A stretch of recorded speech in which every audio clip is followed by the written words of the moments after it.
What are forever chemicals that are contaminating rainwater globally?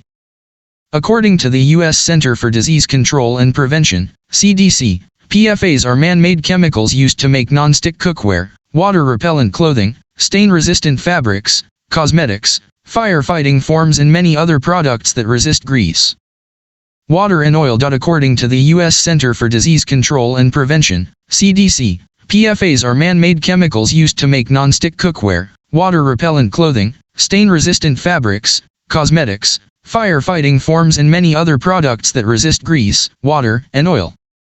PFAs can migrate to the soil, water, and air during their production and use.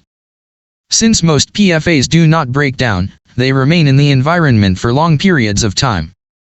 Some of these PFAs can build up in people and animals if they are repeatedly exposed to the chemicals. The United States Environmental Protection Agency, EPA, lists a variety of health risks that are attributed to PFA exposure, including decreased fertility, developmental effects in children, interference with body hormones, increased cholesterol levels and increased risk of some cancers.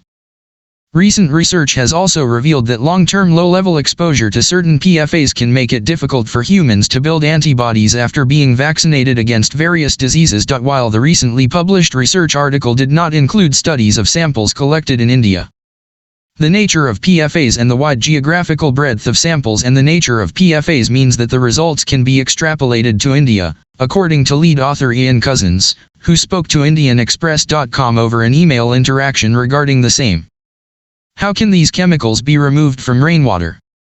While there is no known method that can extract and remove PFAs from the atmosphere itself, there are many effective, albeit expensive, methods to remove them from rainwater that has been collected through various rainwater harvesting methods.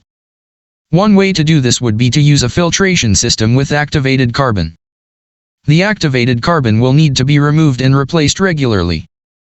Also, the old contaminated material must be destroyed.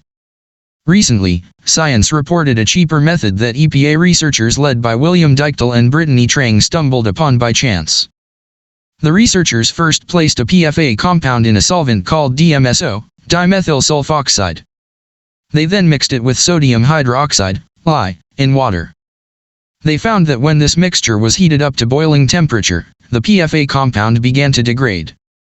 However, this method doesn't work for all PFAs and only works for certain PFA subsets.